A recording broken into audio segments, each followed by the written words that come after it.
Hello guys, happy Thanksgiving. Today, magluluto tayo ng turkey kasi yan ang pinaka-tradition dito sa US. So, ito yung turkey na binili namin guys. This is actually 12 pounds. Tapos, ito yung seasoning na gagamitin natin. Naready ko na. So, kahit anong seasoning ang gusto nyo guys. Pero sa akin, itong ginamit ko. Salt, garlic powder, garlic onion, rosemary powder, adobo powder. Meron din akong ginamit na Knorr seasoning. So, kung ano yung mga seasoning na gusto nyong ilagay guys. So, yan. Tapos, i-combine lang natin to. So, ilagay natin yan mamaya dito sa turkey. Pero, first of all, punasan muna natin to siya. Kasi bago ko lang siya binalawan. Okay. Ito pala yung gagamitin nating vegetable guys. Dahil nalimutan ko palang bumili ng celery. So, meron tayong potato, carrots, onion. Tapos, meron din tayong garlic.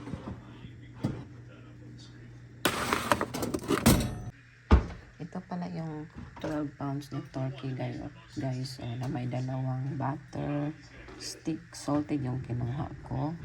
Tapos meron tayong mga spices dito. I-mix lang natin yan para i-rub natin mamaya dito sa turkey na punasan ko na yan.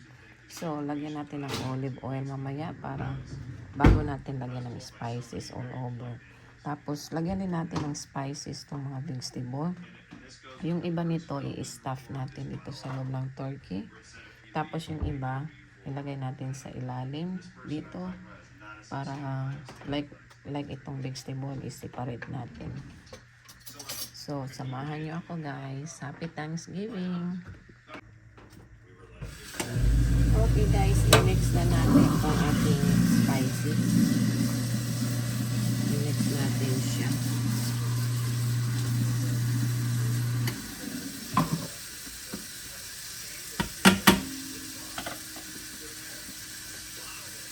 Kasi i-rub natin to siya sa ating turkey. Pero bago yan, lagyan natin ng olive oil to all over. Punasan lang natin ng olive oil.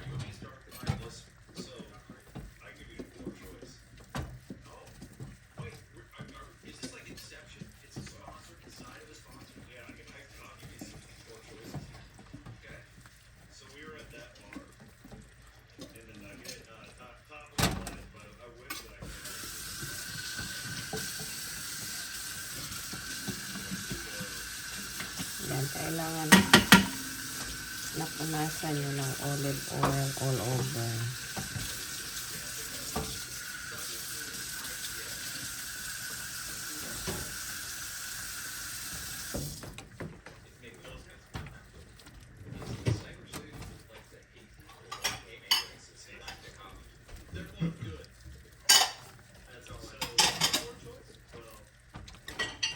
Then, saka natin lagyan ng spices.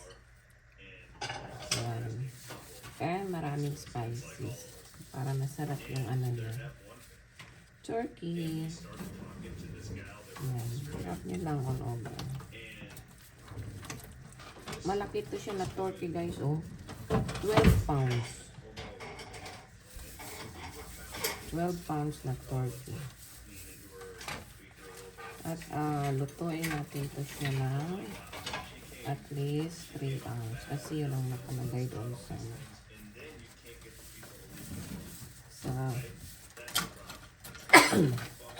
procedure. Nababahin ako. Excuse me. Yan. Natin. Kilit-kilit. Yan. Damihan nyo. Tapos sa loob din. I-rub nyo din sa loob. Yung ginamit kong spices, yung ano lang, kung anong available ko dito sa bahay. Garlic, salt, pepper, powder, mga powder. Tapos, gumamit gagamit rin ako ng rosemary na dry rosemary powder. Ayan, dami na. Gagawa tayo ulit ng spicy for vegetable.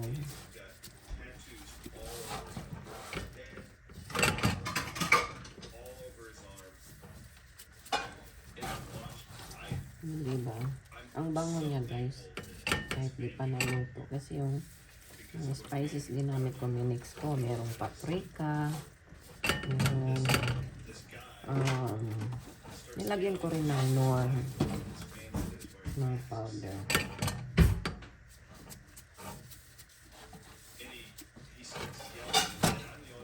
Ayan na. Nabalot na. So, gawa tayo ulit ng spices for vegetable. Alright guys, i-season na natin yung ating vegetable. Saka yung ibang stuff na ilalagay natin sa loob ng turkey. So, lagyan lang natin ng olive oil.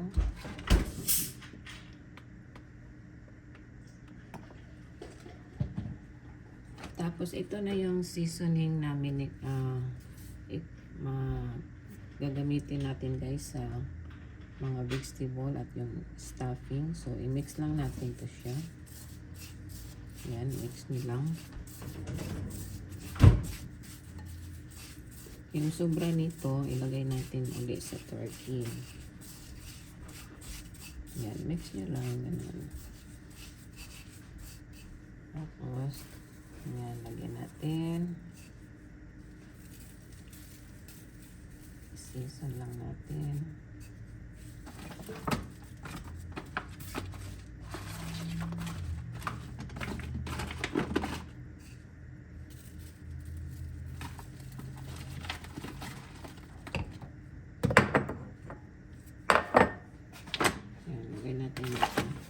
Para mas makita niyo. Yan, season lang natin guys.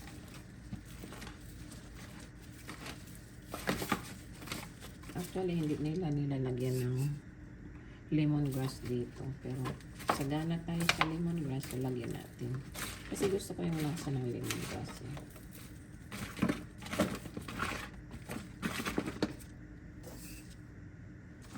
Tapos ito, ating dahon ng sibuyas. Ito naman yung neck. Lagay natin ito sa loob ng turkey.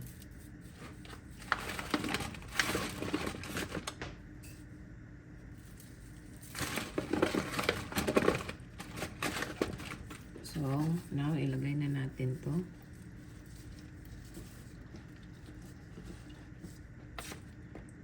Itong parts niya. Stop lang natin yan sa loob. And then, onion, garlic. Isang buong garlic pala ginamit ko guys. Tapos maraming onion. Lagyan natin ito. Lemongrass.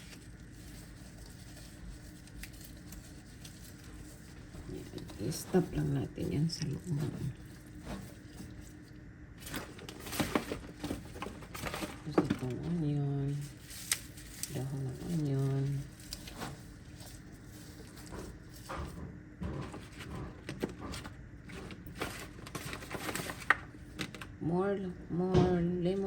More garlic, saka onion. Yan. I-stop nyo lang yan. I-stop. Siksik nyo doon sa loob.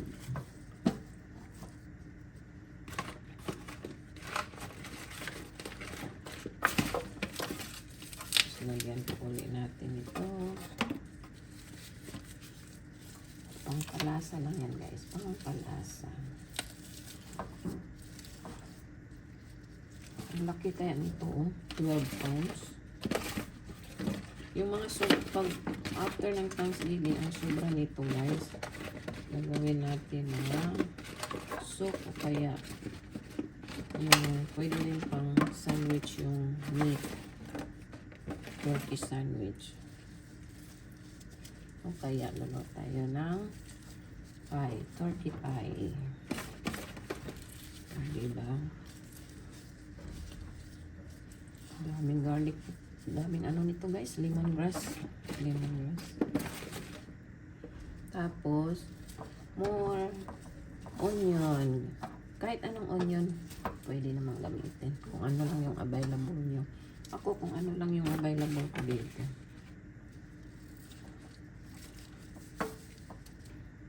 So, dahil may sobra pa tayong ano, yung ano, spices, ayan, i-spread ko lang dito.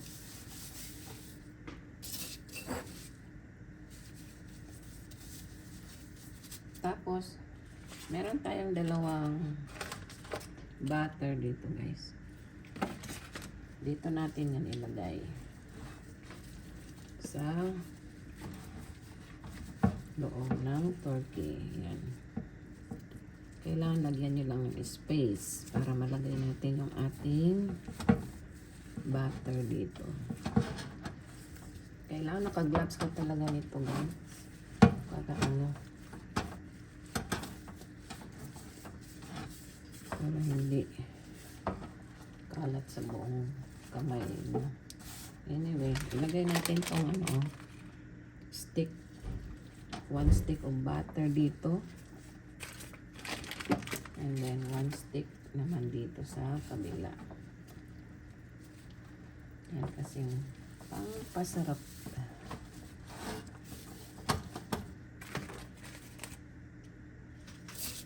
Mayroon pa akong konting natirang spices. Yan.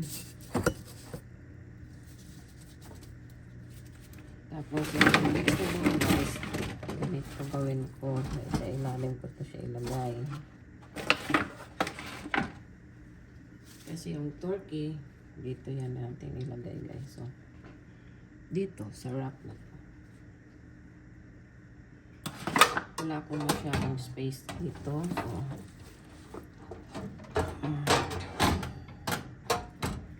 just need to be careful. Lagyan natin yung mga veggies dyan.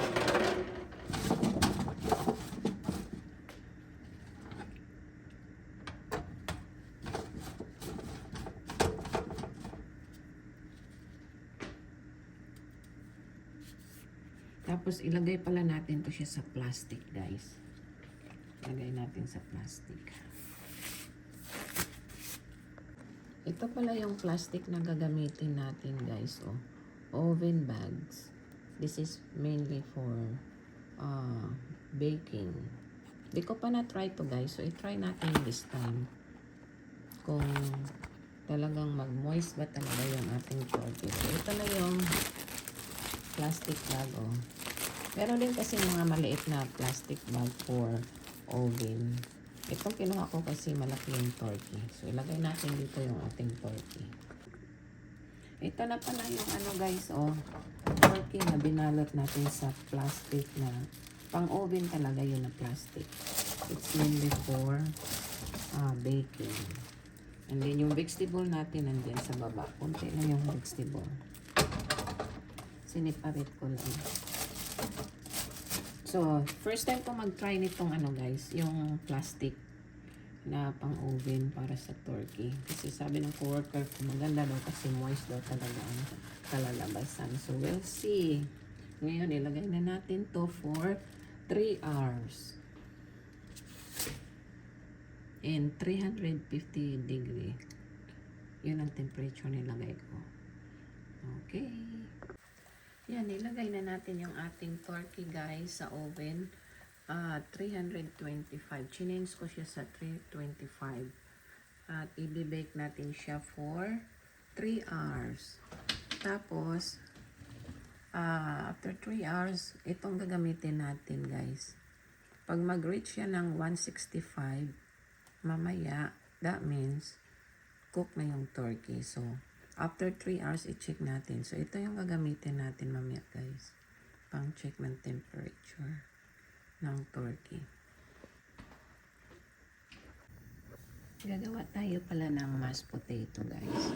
So, ito, i-boil lang natin tong ating potato hanggang sa lumambot. So, ito na yung potato, guys. Na nilaga natin. Malambot na siya. Ngayon, lalagyan na natin siya ng butter.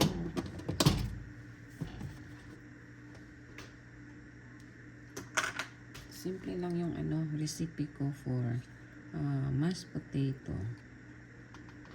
Ito pala yung butter na ginamit ko, Country Crock. So, kahit anong butter naman pwede. So, lagyan lang natin ng butter. And then, milk.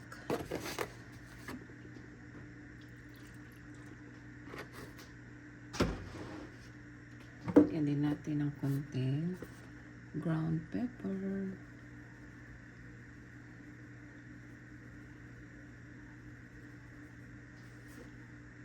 And then, konting salt.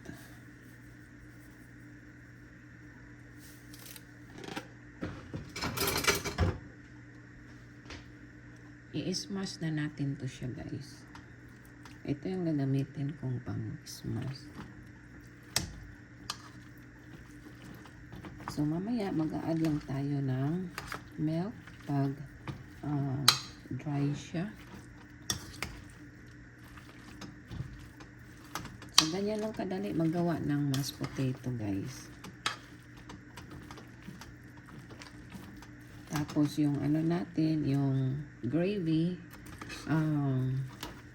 yung mamaya, yung sauce ng turkey, yun ang gagawin natin gravy.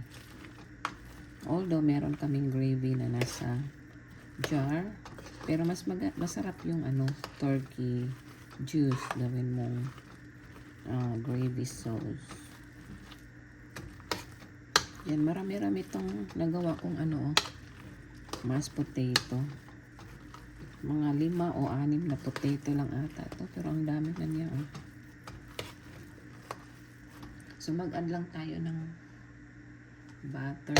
Masarap kasi pag butter, tapos lagyan pa natin ng milk. So, nasa iyo yan, guys. Ako kasi hindi ako masyadong nag-measure. So, tingnan ko lang kung gusto ko na yung texture niya. So, nasa inyo yan, guys. Tapos yung salt, hindi ako masyadong naglalagay rin. Kasi kung ako talaga maglagay, yung sa flavor ko, maalat ako maglagay. Kaya hindi ko siya masyadong lagyan kasi para yung iba nakakain, nasa kanila na kung gusto nila ng maalat o hindi maalat na mashed potato.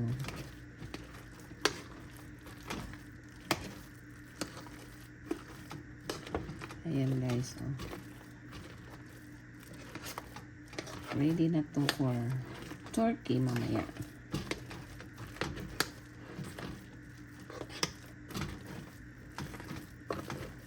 Kasi yung hobby ko, mahilig yun sa mashed potato. Alam mo naman yung mga kanok. Mashed potato talaga sila. Medyo okay na siya, guys. Lagyan lang natin ng konti pang pepper. Yan. Tapos, lagyan ko na rin ng konting garlic powder. Ang lang, ang dagdag lasa lang.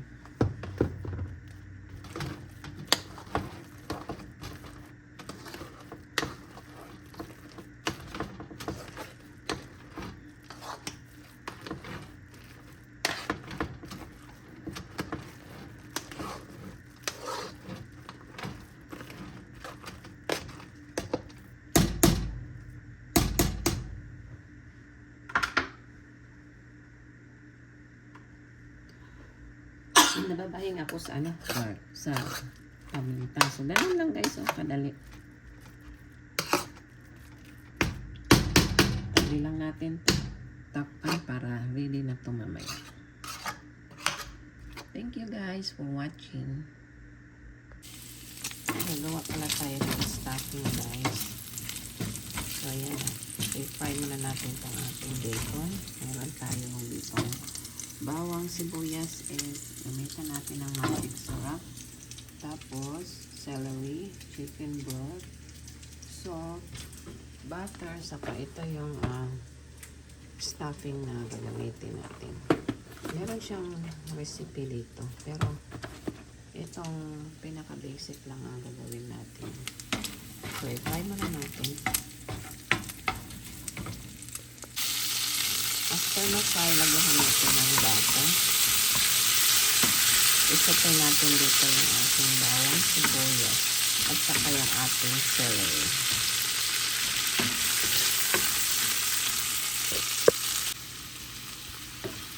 Yan na guys, isapay lang natin yung ating garlic, bawang, saka yung celery using the butter, saka yung oil ng bacon. Konting oil lang kasi tinanggal ko yung ibang oil ng bacon.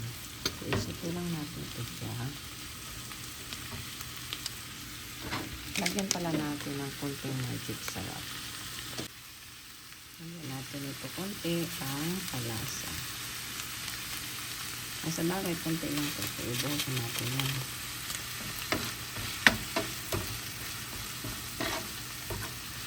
Mixan natin. Ito na yung ating stuffing guys. 1 box lang siya. Tapos ito chicken broth na may isang egg. I-mix natin siya mamaya.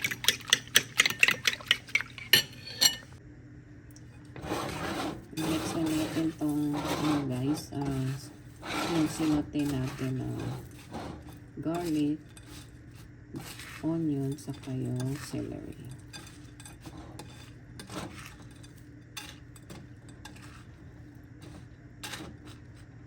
Then, lagay na natin yung ating chicken broth with egg to siya. Konti lang muna. Kasi kailangan hindi masyadong smushy.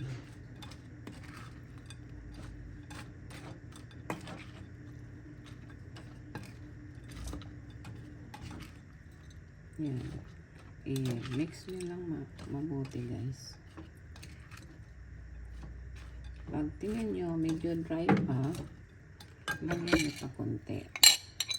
Kaya hindi ko binuhos lahat.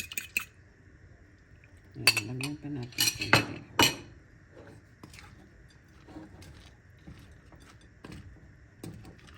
And then, i-bake natin to siya ng mga 30 minutes.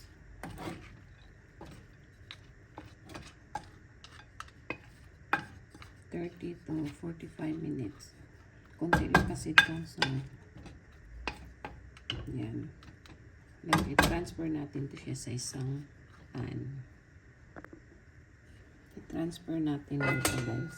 Kasi dito natin i-bake.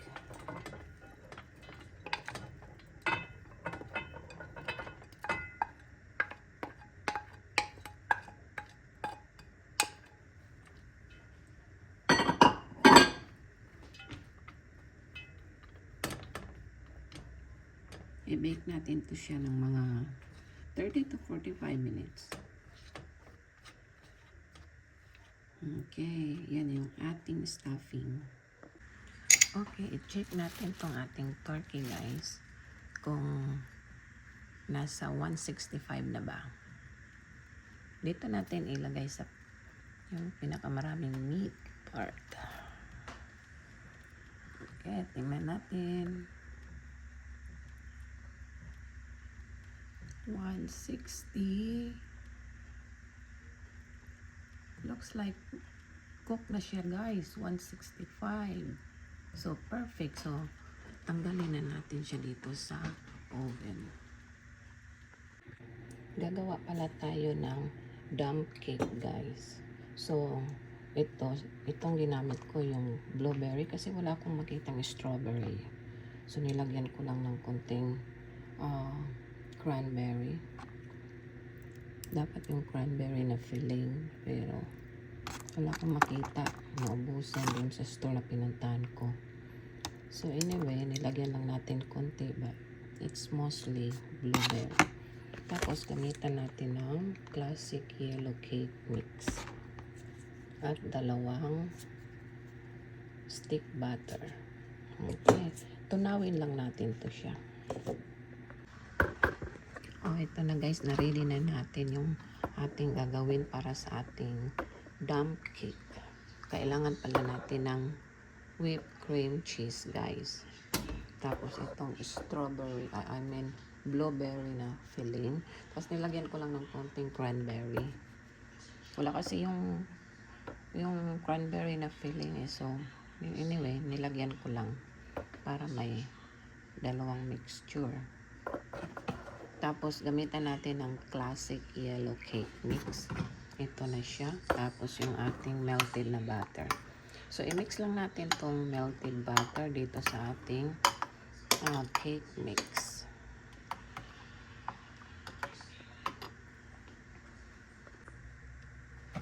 Okay, i-mix na natin to guys. I-mix natin tong butter dito sa cake mix.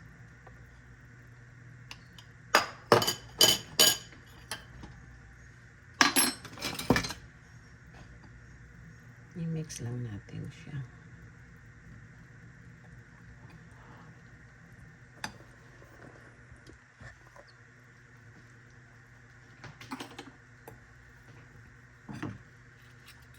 And then, i-bake natin to siya ng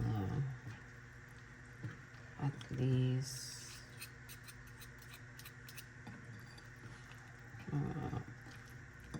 45 minutes.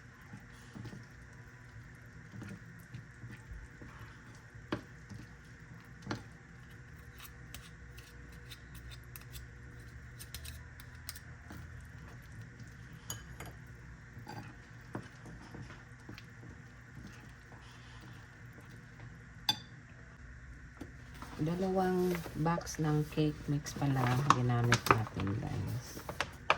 So yan, mix lang natin.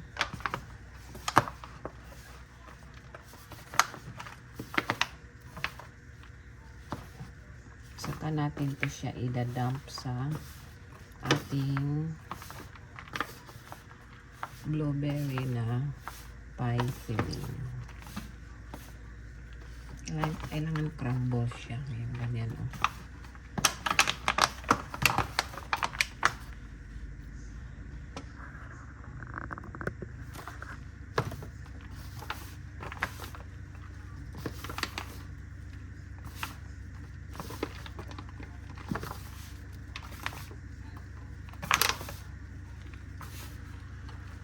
Masarap guys, dessert.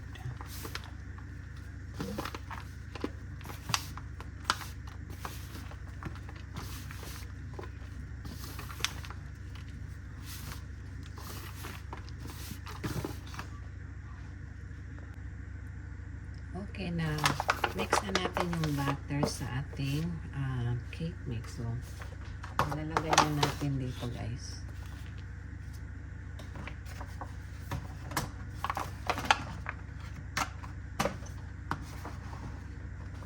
Ilalagay natin dito yung ating cake mix. And then, i-bake pala natin to siya ng and then lagyan na natin ng cream cheese. Yan guys. I-spread lang natin.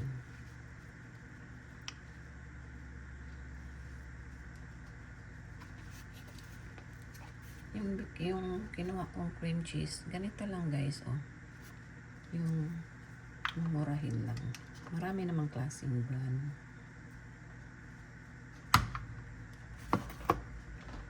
Madikit. Kuha tayo ng isang spoon.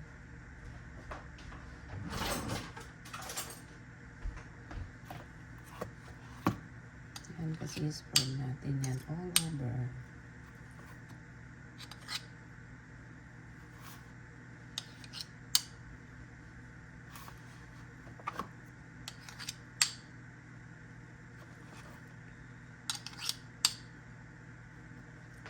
Natin i-spread yung ating remaining na cake mix. So, ilagay ko lang tong buong jar kasi maliit lang naman itong jar. Saka para mas masarap yung ating dump cake.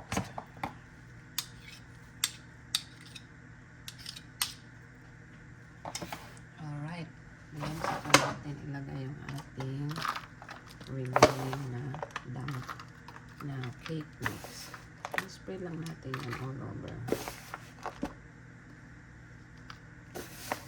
I-bake natin siya ng mga ano guys, 45 to 1 hour.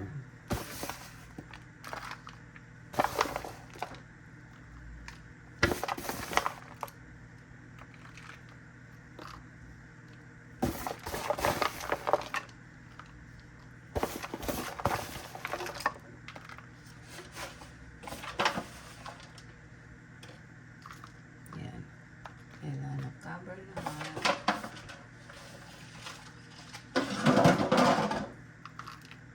And then, i-bake natin ng 45 to 1 hour. Ito na pala yung turkey guys, oh, na aking dinay kanina. Ayan. Ready na for our early dinner. Thanksgiving dinner, turkey. Tapos yan yung vegetable. And then, yan yung stuffing na ginawa ko. And then, mashed potato, tapos mayroon tayong corn. Happy Thanksgiving guys! Ito lang yung simple naming handa.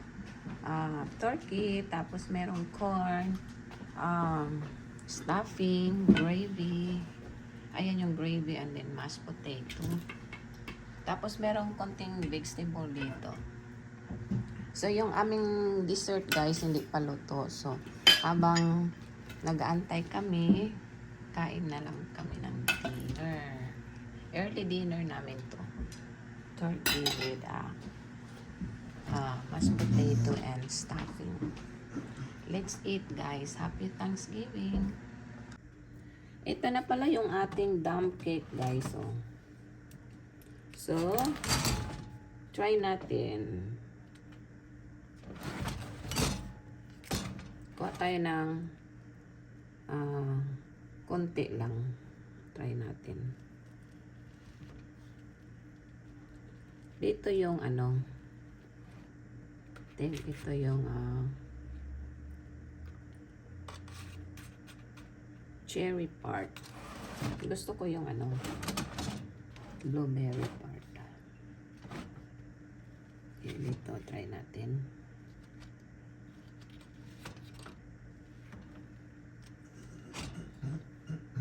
Ito yung ating dump cake.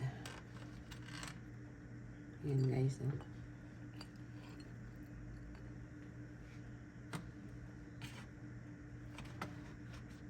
Perfect to after ng dinner natin.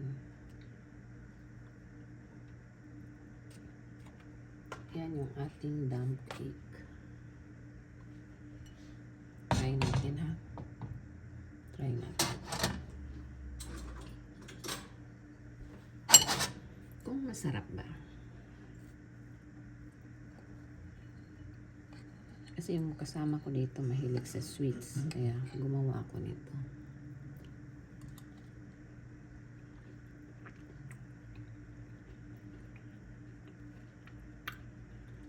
Masarap siya guys. Perfect. Yan. After ng dinner namin guys. Ayan. Naglinis lang. Mabuti to siya kasi naglilinis. Pag inuutusan ko. Minsan kailangan i-remind mo eh. Wow, looks shine. What kind of stuff you use? What you call that? The stuff for the floor? Let me see. Bana. Bana. For hardwood only? Yeah. Hopefully it will shine. We will test it. Kasi within 24 hours, kailangan i-retouch mo ulit para maging shiny talaga siya. This is our exercise after big dinner. Right? My exercise. My exercise. I'm doing exercise too. I'm videoing you. Watching is not exercise. Right? Wow, it looks so nice. I can touch here now. Like that. I think Look. so. Look. On your sock. Yeah, okay. No. Yeah. That's what do it for a while, Ah, even after it's dry. But as long as it is not heavy traffic, it says. yeah. Wow, it looks nice now. See? It looks shine. Maybe after we do one more coat. After 24 hours. Yan, guys.